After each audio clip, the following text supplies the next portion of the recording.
O André ele perguntou aqui, para um testador júnior, é bom saber bem sobre rastreabilidade? Cara, não.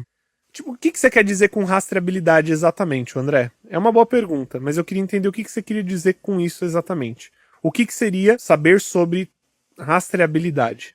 Eu vi no sílabus sobre saber mais informações do teste, a respeito, caso de teste, resultado, etc. Você está querendo, por exemplo, dizer como que você consegue defeito, associação e investigação? Você está querendo dizer sobre as descrições que tem dentro do caso de teste, André? Ou as informações que variam dentro do caso de teste? Cara, é assim, exatamente. É assim, tudo que você puder... Existem várias formas, tá? Vários templates de como criar um bom caso de teste.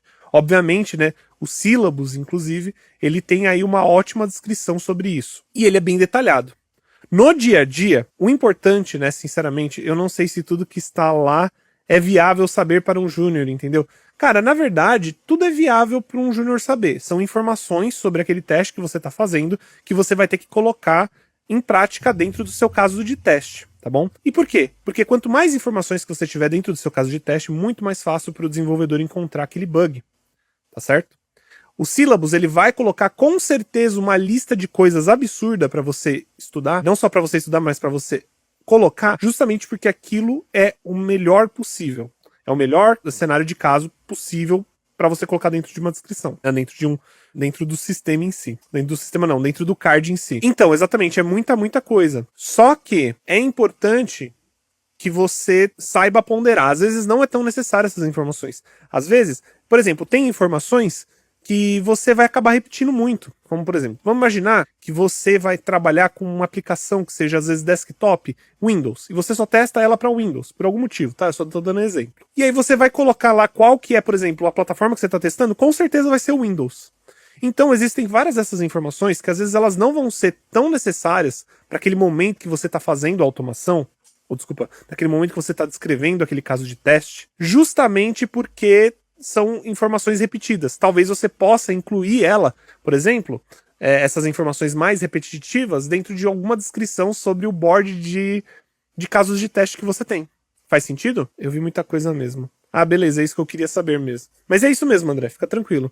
O que devemos dar mais importância nos estudos? Então, Vini, o que você deve dar mais importância nos estudos são os fundamentos. Quando você está estudando, eu quero que você entenda as regras de, por exemplo, teste de software, sobre ágil, sobre automação, mas eu quero que você entenda os fundamentos. Você entendendo os fundamentos bem, entendendo quando que você utiliza cada tipo de técnica de teste, entendendo cada tipo de documentação que você tem que fazer, como que você pode implementar isso dentro do ágil, essa é a parte mais importante.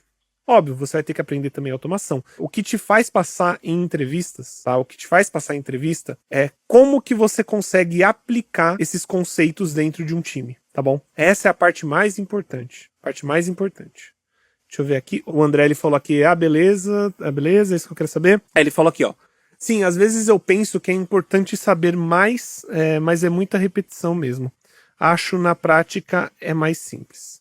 É isso mesmo, na prática acaba sendo mais simples porque se você tiver muitos contextos diferentes nos times que você está trabalhando, é muito interessante isso, tá? Quanto mais informação, mesmo que às vezes ela seja uma informação que parece repetida para um time só, às vezes você está cuidando de dois, é importante você adicionar. Mas não é nada obrigatório, tá, galera? O sílabus, tá? O sílabus, que é a bíblia do teste de software testing, né, as regras e o manual, basicamente, como que funciona, ele é feito para você ser seguido, mas ele não é uma regra que você vai pro inferno caso você quebre. Não tem problema. Justamente porque existem muitos times diferentes, existem disponibilidade de QAs diferentes. Então, por exemplo, às vezes você pode... Eu, por exemplo, eu estou trabalhando atualmente com 3 times. Eu não vou conseguir, talvez, dar atenção para fazer algum tipo de automação, ou até mesmo uma documentação tão bem construída e tão bem detalhada quando eu teria se eu tivesse só um time. Você entende o que eu quero dizer?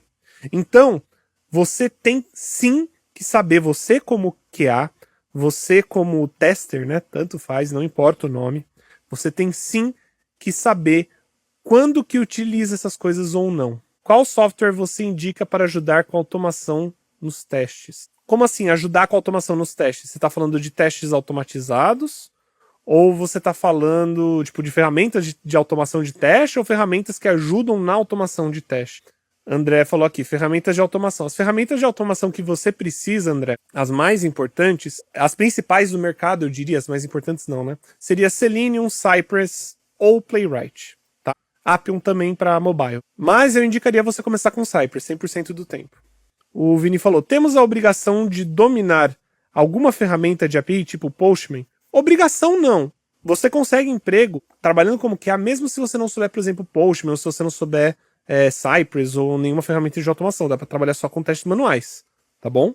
Mas saber ferramenta para testar, tipo Postman, é algo muito, muito importante para sua carreira, para você crescer dentro da área, tá bom? O Gira seria uma. O Gira não serve para automação de testes, tá? Você consegue automatizar coisas dentro do Gira e você consegue linkar, inclusive, ele até mesmo com a sua automação, mas ele não é uma ferramenta de automação, André.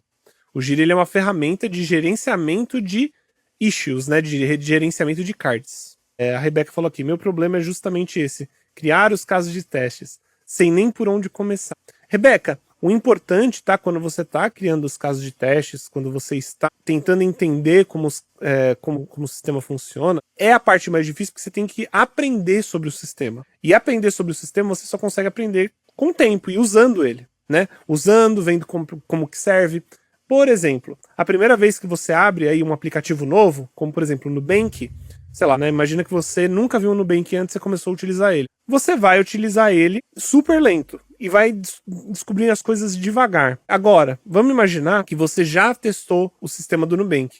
Se você cair em outro aplicativo de banco, mesmo que ele seja web, né, não necessariamente só o mobile, né, que o Nubank tem, pode até ser os dois, você já vai ter conhecimento sobre isso.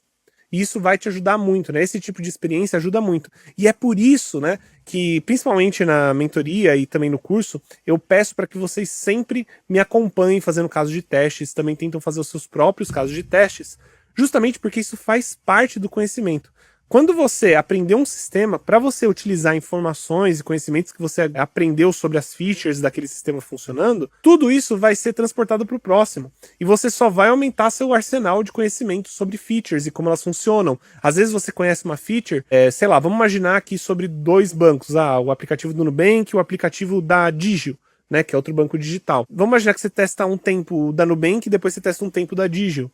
Você vai não somente conseguir testar o da Digio com provavelmente perfeição, né, ou com conhecimento muito, muito aprofundado sobre esse tipo de sistema, mas você vai saber dizer até mesmo qual feature te agrada mais. Então, às vezes, você fala assim, ó, uma feature, por exemplo, de transação, eu acho que a feature do Nubank era melhor. Então, seria legal se a gente implementasse isso, por exemplo, no da Digio, porque isso faz com que seja mais rápido, são menos cliques.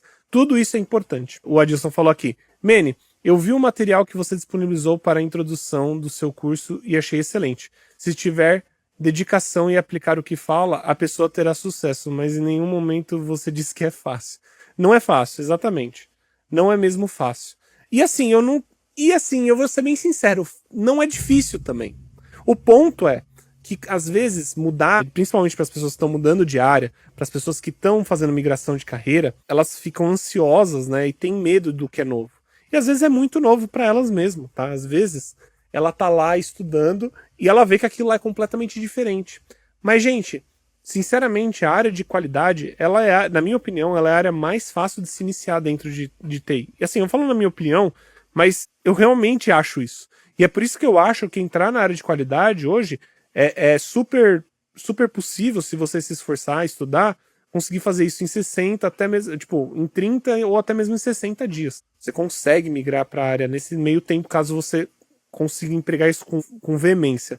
Não é algo que vai acontecer para todo mundo, que nem todo mundo tem o mesmo tempo para estudar, nem todo mundo tem os mesmos conhecimentos, mas é muito possível. E por quê? Porque software test é uma área que, apesar de você entender sobre teste, não é algo difícil, porque você testa as coisas no seu dia a dia, você só precisa aprender a aplicar as regras. É só isso.